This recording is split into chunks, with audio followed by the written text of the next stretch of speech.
Good morning all of you. देखिए, हम लोग चर्चा कर रहे थे जर्मनी एकीकरण पर, ठीक है। और मैंने आप लोगों को जर्मनी के एकीकरण में जो जो बाधाएं थी उन बाधाओं के बारे में बताया। और इसके बाद जो जर्मनी के एकीकरण की जो वास्तविक शुरुआत मानी जाती है वो मानी जाती है बिस्मार्क के द्वारा, जब बिस्मार्क प्रशा का प्रधानमंत्री बना और इसी के साथ ही जर्मनी के एकीकरण की क्रिया आरंभ हो गई, ठीक है।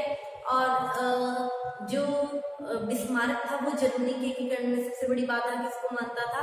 ऑस्ट्रिया को मानता था। और ऑस्ट्रिया क्या था? इस समय एक पावरफुल देश था। उसके यूरोप में अनेक मित्र थे। अब बिस्मार्क ने ऑस्ट्रिया को मित्र विहीन करने के लिए और प्रशा को पावरफुल बनाने के लिए, ताकि जर्मनी का एकीकरण हो सके, इसके लिए अनेक कार्य किए थे, ठीक है।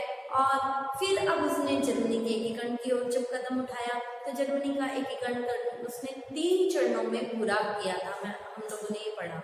तो जो प्रथम चरण था इसके बारे में हम लोगों ने कल की क्लास में पढ़ा कि प्रथम चरण के अंतर्गत डेनमार्क से युद्ध हुआ था। श्वेस्लिंग और होल्स्टिंग नामक 2 डचियों को लेकर ये युद्ध लड़ा गया था, ठीक है।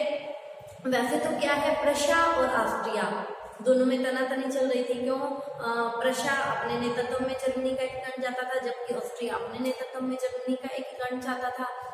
और ऑस्ट्रिया जर्मनी की राष्ट्रवादी भावनाओं का दमन करना चाहता था, जबकि प्रशा जर्मनी में राष्ट्रीयता की भावनाओं का उदय करना चाहता था, ठीक है। लेकिन ये जो डेनमार्क का युद्ध हुआ था, इस युद्ध में ये दोनों क्या हो गए थे? एक हो गए थे और दोनों ने एक होकर ये युद्ध लड़ा था, इकट्ठे हो गए थे। एक तरफ तो प्रशा और ऑस्ट्रिया थे और दूसरी तरफ डेनमार्क था, ठीक है। और हम लोगों ने ये जो डेनमार्क का युद्ध, ये कल पढ़ा कि पहला चरण पूरा हुआ था। डेनमार्क के युद्ध में डेनमार्क हार गया था। श्वेस्लिंग और होल्स्टिंग नामक 2 डचियां थी, ऑस्ट्रिया और प्रशा के पास आ गई थी, ठीक है। और लाइमबर्ग का प्रदेश भी इन लोगों को मिल गया था। अब यहाँ तक हमने लोगों ने पढ़ लिया कि एक पक्ष युद्ध हार गया और दूसरा पक्ष युद्ध जीत गया। अब देखो, ये जो युद्ध जीता था, ऑस्ट्रिया और प्रशा ने संयुक्त रूप से ये युद्ध जीता था। अतः ये जो लाभ हुआ था, अब ये जो श्वेस्लिंग होल्स्टिंग लाइमबर्ग का जो प्रदेश मिला था, अब क्या था, इसके बंटवारे को लेकर ऑस्ट्रिया और प्रशा दोनों में एक समझौता हुआ। क्यों? क्योंकि ये युद्ध दोनों ने सम्मिलित रूप से जीता था, तो फायदा तो दोनों को ही होना था। अब क्या हो रहा है कि डेनमार्क के से युद्ध से जो कुछ प्राप्त हुआ है उसको आपस में ये लोग बांट रहे हैं। तो दोनों ये जो बांट रहे हैं तो दोनों में एक समझौता हो रहा है, गेस्टाइन समझौता, ठीक है। 14 अगस्त 1865 को ऑस्ट्रिया व प्रशा, इन दोनों में एक समझौता हो रहा है, गेस्टाइन समझौता। डेनमार्क के साथ युद्ध से जो कुछ प्राप्त हुआ है उसके बंटवारे को लेकर। देखो, गेस्टाइन समझौते के अंतर्गत क्या हुआ कि जो श्वेस्लिंग था, ये इस पर किसका अधिकार मान लिया गया? प्रशा का अधिकार मान लिया गया। और होल्स्टिंग नामक जो डची थी उस पर किसका अधिकार मान लिया गया? ऑस्ट्रिया का अधिकार मान लिया गया। मतलब एक डची प्रशा को मिल गई और एक ऑस्ट्रिया को मिल गई। होल्स्टिंग ऑस्ट्रिया के अधिकार में और श्वेस्लिंग पर प्रशा का अधिकार मान लिया गया। अब देखो, जो लाइमबर्ग का जो प्रदेश था, जो ऑस्ट्रिया डेनमार्क ने युद्ध के हट जाने के रूप में जो लाइमबर्ग का प्रदेश दिया था, उस प्रदेश को लेकर क्या हुआ कि प्रशा ने ऑस्ट्रिया से ये प्रदेश खरीद लिया।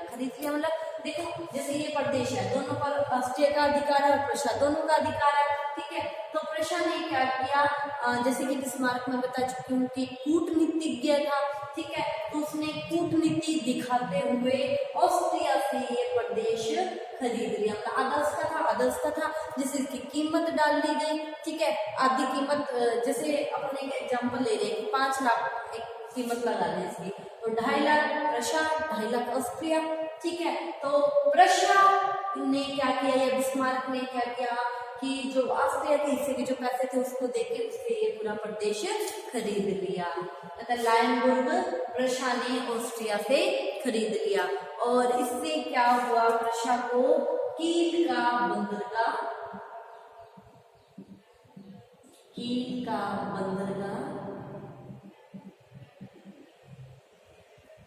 मिल गया।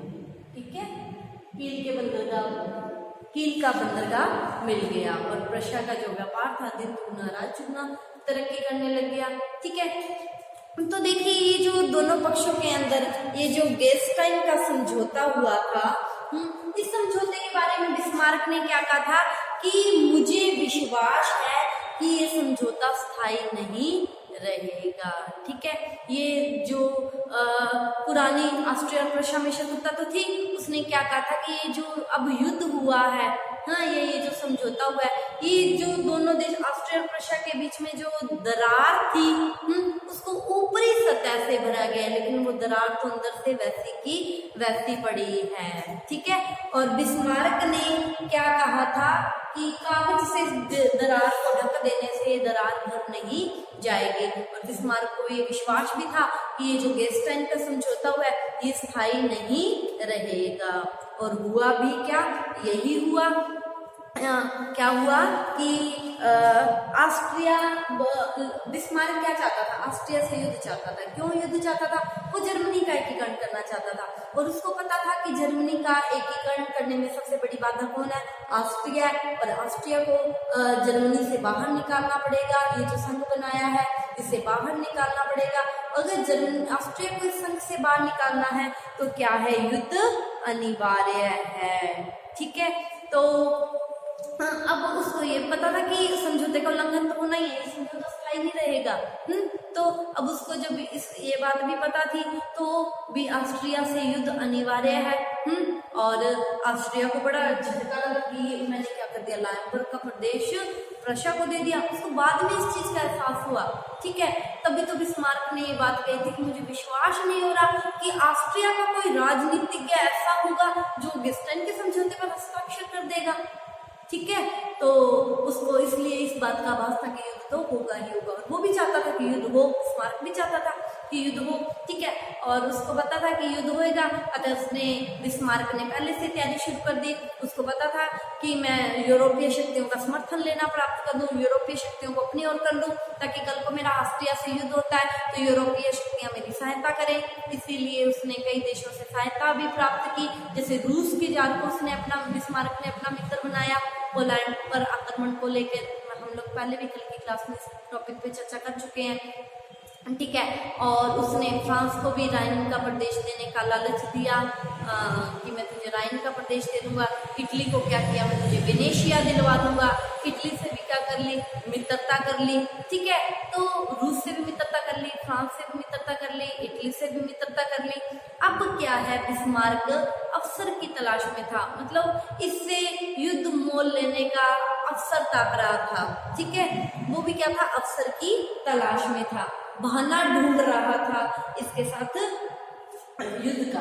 ठीक है, उधर से जो ऑस्ट्रिया था उसने क्या किया, गेल्स्टाइन के समझौते का उल्लंघन कर दिया। उसने जो कील का बंदरगाह था और लायनबुर्ग का ये जो प्रदेश, प्रशा को फायदा हुआ था ये प्रदेश मिलने से, और कील के बंदरगाह पर जो उसका प्रशा का जो अधिकार था इसका क्या किया, विरोध किया। ठीक है, और जैसे ही ऑस्ट्रिया ने इसका विरोध किया तो बिस्मार्क ने क्या कहा कि ये गेस्टाइन के समझौते का उल्लंघन है। ठीक है, और देखो बिस्मार्क ये चीज भी जानता था कि इंग्लैंड फ्रांस इस युद्ध में नहीं आएगा तो मेरा साथ देगा। क्यों, क्योंकि उसको लालच दे चुका था राइन संघ के प्रदेश का, और इटली को वेनेशिया दिलवाने का वायदा कर चुका था। ठीक है, और जो उसको पता था कि इंग्लैंड है वो अपनी ही आपस की उलझनों में उलझा हुआ है, अतः वो भी इस युद्ध में नहीं आएगा। इसीलिए अब क्या हुआ, जब ऑस्ट्रिया ने इस समझौते का उल्लंघन किया तो ठीक है, तो दोनों के बीच में क्या हो गया, युद्ध हो गया। और ये जो युद्ध हुआ, मतलब दूसरा चरण, पहले चरण में डेनमार्क के साथ तो युद्ध हुआ। और दूसरे चरण में जो युद्ध हुआ, किस किस का युद्ध हुआ? ऑस्ट्रिया व प्रशा।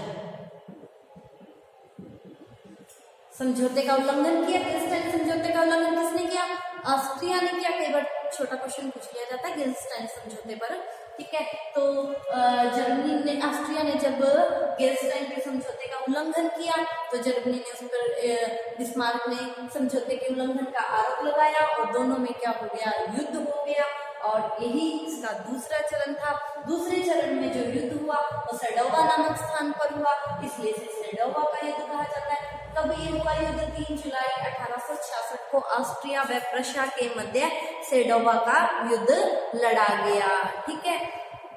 और इस युद्ध में क्या था कि ऑस्ट्रिया की विजय होने ही वाली थी, विजय पक्की थी, होने वाली थी। अब क्या हो गया? उधर से प्रशा का राजकुमार अपनी सेना लेकर आ गया और स्थिति एक, उसने क्या किया? अचानक से ऑस्ट्रिया की थकी हुई सेना पर आक्रमण कर दिया। स्थिति क्या हो गई? बिल्कुल ही बदल गई। ऑस्ट्रिया ये युद्ध हार गया और प्रशा ने क्या किया? ये युद्ध जीत लिया, ठीक है। अब क्या हुआ कि जब प्रशा ये युद्ध जीत गया, ऑस्ट्रिया ये युद्ध हार गया, तो अब जो प्रशा का जो राजा था, वो चाहता था कि प्रशा की ऑस्ट्रिया की जो राजधानी है वियना, उस पर भी अधिकार कर लिया जाए, ठीक है। तो लेकिन बिस्मार्क ने क्या किया? राजधानी पर अधिकार करने से मना कर दिया। क्यों? क्योंकि उसको पता था अगर राजधानी पर, ऑस्ट्रिया की राजधानी पर अधिकार हो गया तो ऑस्ट्रिया इसे अपना बहुत बड़ा अपमान समझेगा और अपने इस अपमान को कभी भूल नहीं पाएगा। और वो क्या चाहता था बिस्मार्क? उसने ऑस्ट्रिया के प्रति उदार नीति अपनाई। क्यों? क्योंकि वो चाहता था कि इसको हरा भी दे, इसको जर्मनी एकीकरण से बाहर भी निकाल दे, है ना, जर्मनी से बाहर भी निकाल दे और इससे दोस्ती भी बनी रहे, ठीक है। अतः उसने, बिस्मार्क ने उदार नीति अपनाई, वियना पर अधिकार नहीं किया और ऑस्ट्रिया से क्या कर लिया? मैत्री कर ली, ठीक है। तो ये आगे दोनों के मध्य जो संधि हुई इस युद्ध के पश्चात, इसके बारे में हम कल की क्लास में चर्चा करेंगे। इससे आगे आज की क्लास में इतना ही। Thank you all of you. Screenshot ले लीजिए इसका।